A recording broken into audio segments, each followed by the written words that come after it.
That evening, I was welcomed in a way I hadn't expected. The house was quiet, and neither my wife, Helen, nor my children were in sight. Helen and I, Mike Lewis, have been married for 11 years. Seeing how quiet the house was, I noticed a note on the table. Mike, I'm sorry I can't tell you this in person, but I'm too much of a coward to face you. I've met someone else and fallen in love. The kids are with me, and they're safe. The divorce papers are in the envelope under this note. As you can see, I'm not asking for anything. Helen. Needless to say, within minutes, my day and my life fell apart. I stormed around the kitchen, cursing as I looked through the divorce papers, and finally collapsed into a chair. Helen was leaving me the house and all our money, taking only clothes for herself and the kids, plus their toys. The point that really made me angry was the last one. Helen wanted me to sign the papers allowing her new man to adopt my children, as if that was ever going to happen. At least I learned who Helen left me for. Henry Carslake. I called my soon-to-be ex-wife. Hello, Mike. To hell with hello, Mike. What the hell is going on, Helen? As I already said in my note, I met someone else and fell in love with him. Yeah, sure. Nobody just leaves a marriage and sleeps with a guy out of the blue. At least this tells me you two have been having sex. I just hope it wasn't in our bed. No. Please stop swearing and behave civilly, Helen replied. Civilly? To hell with civility. You traitor. You can get your divorce and stay with that jerk, but I'm not giving my kids up for adoption. Tell Mr. Big Shot he can go to hell. I slammed the phone down. After taking a shower and changing clothes, I went out to grab a bite to eat, as cooking in my mood wasn't an option. The food was decent, and afterward, I decided to stop by a bar and have a few drinks. Considering that today had been a total disaster, I figured I deserved it. The man my wife left me for was the owner of the construction company, Carslake. I had done some work for his company in the past, but now everything was about to change. At the bar, I was spotted by my friend, Paul. I don't see you here often, Mike. Did you manage to escape the family for the evening? Something like that, Paul. I came home to an empty house and a packet of divorce papers. Helen is divorcing you? Damn, I didn't see that coming. Neither did I, Paul. Neither did I. She moved in with Henry Carslake. What? You mean Henry Carslake from Carslake Construction? Yeah, that's the one. I guess she fell in love with him. What are you going to do, Mike? I'll give her the divorce. She doesn't want anything from me, so I'll sign the papers and be rid of her. There was another form she wanted me to sign, but I already threw it in the trash. What form? Paul asked.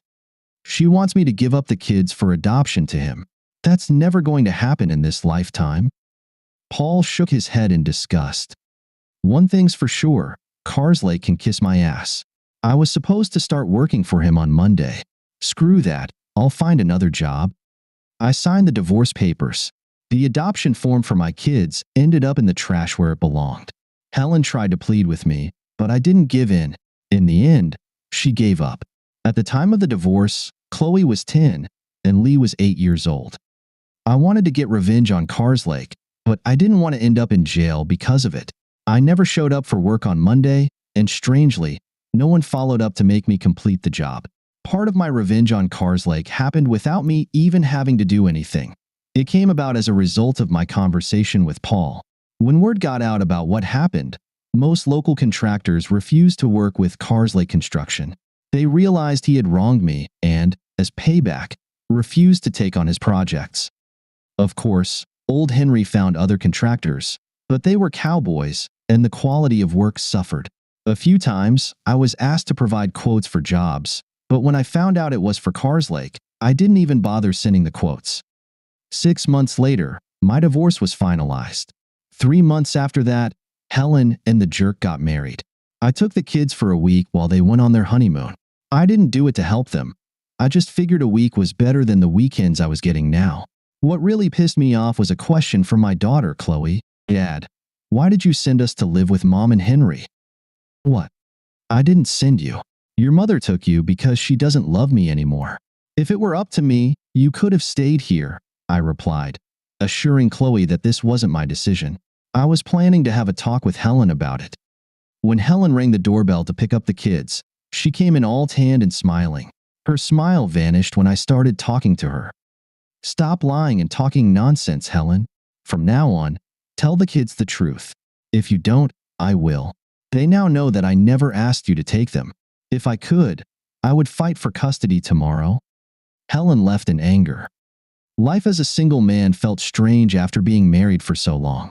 Some of my friends tried to set me up on dates, but honestly, I wasn't in the mood to meet anyone. I wanted sex, but not the dating part. Little did I know, my life was about to change again. My neighbors were Gary and Emily. They moved in right after Helen left me. Their house was a good deal for them since it needed a lot of work. Emily worked as a secretary, and Gary had recently left the army. We got along well, and they seemed like a nice couple. When we ran into each other, they would chat with me. The tragedy struck when Gary collapsed at work. Paramedics and a doctor arrived within 10 minutes. Gary was pronounced dead at the scene. The autopsy revealed that he had died from a subdural hematoma. Emily was devastated and left all alone. I offered her my friendship and support. Gary's parents had passed away, and Emily's parents were on vacation in Europe. Not wanting to leave her alone, I walked her to my house and poured us both a drink. I listened as Emily cried and talked about her future plans. Eventually, she broke down and fell asleep on my couch. I covered her with a blanket and slept in the armchair, just in case she woke up during the night. The next morning, Emily was leaving just as Helen was dropping off the kids. "Glad to see you're not wasting any time, Mike," Helen said. "Stop it, Helen. The poor woman just lost her husband." Helen looked at me, then turned to talk to the kids. Later that day, I explained to them why Emily was leaving the house. Chloe looked sad, and I don't think Lee fully understood what was going on. Emily asked me to attend Gary's funeral, which I did. In the UK, all mortgage loans must be insured, and luckily, Emily wouldn't be left without means to live. It was small comfort, considering she had lost her husband. Emily's parents returned from Europe, and they both spoke with me after the funeral. I assured them I would look after Emily, as aside from her co-workers, I was her only friend. I offered Emily help with any small tasks that needed to be done. Nothing major, just things to keep the house in livable condition. The next time Helen dropped off the kids, she stayed in the car, which was perfectly fine with me, as it saved me from having to talk to her. Emily and I spent quite a bit of time together, not as a couple, but more as friends supporting each other. Almost a year later, Lee was playing in the yard while I was working on my van. I heard voices and turned to see him chatting with Emily. I called out to him and asked him not to be a bother, but then I heard Emily say it was fine. She was just hanging laundry to dry. "Emily, do you want to have dinner with us tonight?" "Lee, you can't just invite people over for dinner like that. She's not just people, she's Emily." We both stood there laughing. I asked Emily if she'd like to join us for dinner. "Yes, I'd love to. That would be great, thank you." Lee ran off to tell Chloe we had a dinner guest. I apologized for Lee being so forward. Emily helped me prepare dinner, and it was clear that she was quite skilled in the kitchen. She also helped me clean up afterward and stayed with us for a while before heading home. "Thanks for dinner, Mike. I really enjoyed it." "Thank you for accepting the invitation." I hugged Emily goodbye and watched as she walked to her house. Hearing her door lock behind her, I returned inside. "She's really nice, Dad. Is Emily your girlfriend?" Chloe asked me with a smile. "No, Emily is just a friend and a neighbor," I replied, though I couldn't help thinking it wouldn't be so bad if she were my girlfriend. I just kept that thought hidden from the kids. On Sunday afternoon, Helen picked up the kids. I knew they would tell her that Emily had joined us for dinner, and I wasn't wrong. The next time Helen came to pick up the kids, she paid special attention and asked about Emily. "Not that it's any of your business, but Emily is just a friend. Besides, you left me for that jerk, so why do you even care about me?" "I don't care, Mike. I just asked, that's all." "Yeah, sure. You got what you wanted. What I do is none of your concern." "I didn't get everything I wanted." "No, you didn't. And if you mean that I'll let that idiot adopt the kids, forget about it. That's never going to happen, so get used to it." "I was just thinking." "No, Helen, you weren't thinking. You left me for the luxurious life with him. If he wants kids, he can have his own. That bastard took my wife and ruined my marriage, and there's no way he's ever going to adopt these kids, ever." Helen pouted and went home. I smiled, knowing I had gotten under her skin. 1 year later, I hadn't seen Emily for a few weeks, partly because I had been very busy. My friend Paul was rewiring a house for a young couple and asked me to give a quote for a complete plumbing overhaul. My quote was accepted, and I had a few hectic weeks to get everything finished. While working on the house with Paul, he kept me updated on the local news. Carslake still had to rely on out-of-town specialists, as most of the local guys were still avoiding working for him. When the work on the house was finally finished, I had some time to relax. I decided to invite Emily to dinner. She agreed, and we set a time for Saturday evening. When I went to pick her up, I was taken aback. She was a petite woman, and she had a haircut I like to call elven. The dress she was wearing highlighted her slim figure, and for the first time, I began to feel a physical attraction to her. Dinner went great, and we spent a lot of time talking about our lives in general. Later that evening, I walked Emily to her door. "Thank you for a wonderful evening, Mike." I smiled, and before I could say a word, Emily stood on her tiptoes and kissed me. Not just a polite peck, but a full kiss. "Wow. I didn't expect that," I said, barely catching my breath. "Take me out again, and let's see where it leads," Emily smiled, wishing me good night before giving me a polite kiss on the cheek. I asked Emily out again, and this time we ended up in my bed. She may have been petite, but, oh my God, she was a dynamo in bed. I don't think I've ever had such satisfying sex. Emily and I started spending more and more time together, and eventually, she sold her house and moved in with me. The kids thought it was great that I was dating, and I knew they'd tell Helen everything. From what Chloe said, their mother wasn't impressed. Well, she didn't want me, but Emily did. A year after we first slept together, Emily and I got married. When the kids told Helen, she just scoffed and turned away. Emily and I had 2 children. We named the first boy Gary and his younger brother Robert. My 2 older kids were already old enough to drive themselves when they came to visit me, which meant I had even less interaction with Helen. Years passed, and one evening, Chloe told me she was getting married. The night before, her boyfriend Josh had proposed to her.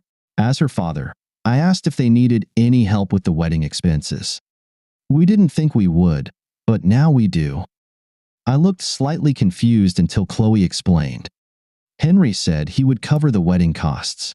We were sitting with him and Mom, discussing everything, and then he dropped a bombshell. Henry would cover the expenses only if he got to walk me down the aisle. I told him no way, that's your job. And Henry said that if that's the case, he won't be contributing to the costs. Chloe was clearly upset. I, on the other hand, was furious with Carslake for pulling such a stunt. Emily asked if she could talk to me privately, so we went out to the garden.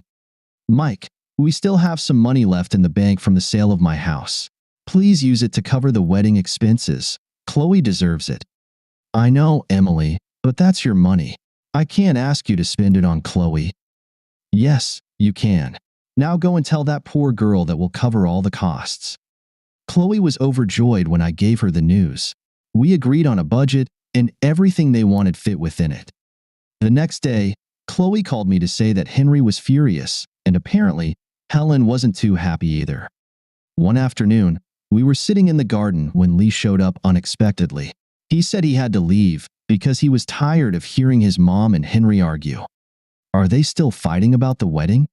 Emily asked. "No, it's something else. As far as I can tell, Henry isn't fulfilling his duties in the bedroom." I burst out laughing. It felt satisfying to know that Helen had left me for someone who couldn't deliver when it mattered. "The walls in the house are paper thin, Dad. I can hear them at night. I think Mom is fed up with Henry not being able to perform in bed." We had a good laugh over the situation while sipping our beers. Lee stayed the night with us to avoid the arguments at home. On the day of Chloe and Josh's wedding, Helen was clearly unhappy. Chloe had told her that she and Henry would be seated behind Emily and me. The church service went smoothly. I agreed to let Helen sit at the head table during the reception, but Henry was seated with Emily, Robert, Gary, and Lee. After all the speeches were made, the catering staff cleared a few tables to make room for dancing. Josh and Chloe began the first dance, and then Emily and I, as well as Helen and Henry, joined in. Later in the evening, we stood by the bar, while Gary and Robert were sitting with one of Chloe's bridesmaids and her kids. Lee asked Emily if she wanted to dance, and I smiled and said, "Go ahead." Helen took the opportunity to approach me. It was clear she had been drinking, and I knew this wouldn't end well. Look at them together. She looks young enough to be Lee's girlfriend. Even though Emily was the mother of 2 boys, she still looked just as she did the day I met her. Helen, on the other hand, hadn't aged well and had gained weight. Her dress had a low cut in the back, showing off a few rolls of fat. Henry was overweight and losing his hair. They were a perfect match. "Don't start, Helen. Jealousy doesn't suit you.